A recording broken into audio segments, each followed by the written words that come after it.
So let's set the scene. It's January 2010. A game called Darksiders by then THQ subsidiary Vigil Games releases on the same day as Platinum's Bayonetta. It's an awkward time in video game history, in which developers assumed every player was an American male between the age of 17 and 19. Dark and edgy ruled supreme. And let's not forget, many of us did have the notion in the back of our heads that the world would end in 2012.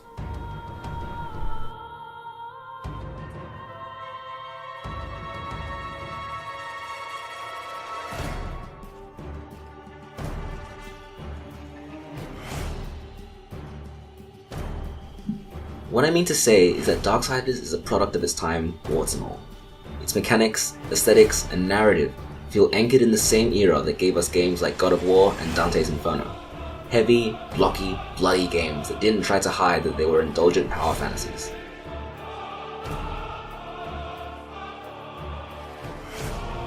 Looking at the remaster, it's not so important that Darksiders plays well, but rather that it conjures a sense of nostalgia at the way games used to be. It's a game released before the open world genre exploded and trained us all to look at dots on a map for hundreds of hours. It's a game released before Dark Souls, which made us all terrified to hit the attack button unless we're absolutely sure. It doesn't have any twists to try and stand out. Darksiders is just simple, cohesive fun.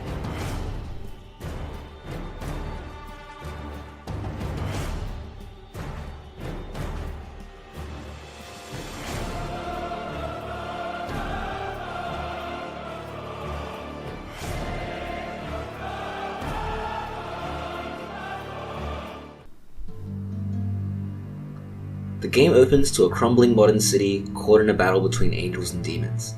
It's a gruesome affair that milks the shock value for all it's worth.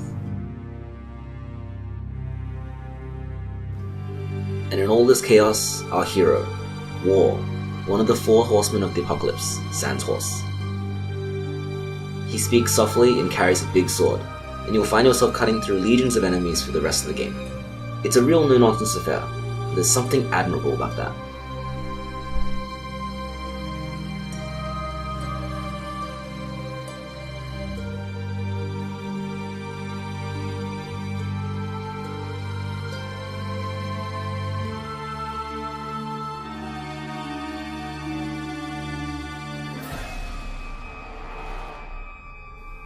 And can I just say, the combat in this game is satisfying in an old school sort of way that most games nowadays just don't achieve.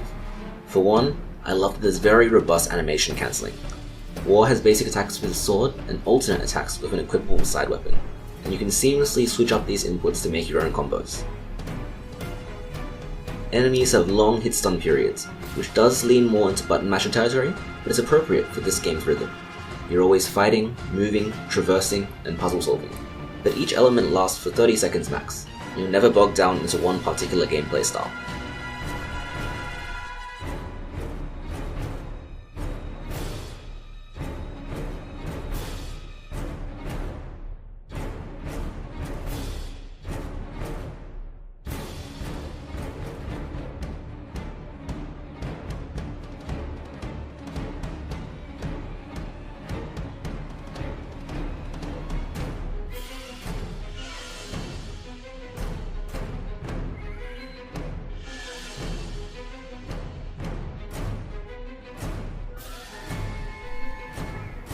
If you think of God of War as a combat game with occasional block puzzle segments, and The Legend of Zelda as a block puzzle game with occasional combat elements, the original Darksiders fits neatly into the middle and offers the best of both worlds.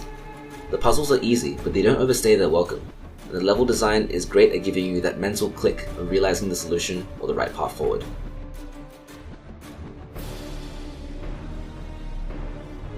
In the same way, combat isn't all the game has to offer. Each counter is over quickly, and you're never dismayed that you need to fight stuff.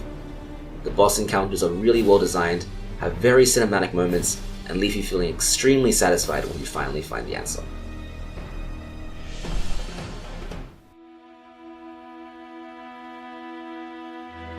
This is all to say that Darksiders was never going to be high art, but it's effortlessly fun and represents the best of a late noughties design philosophy.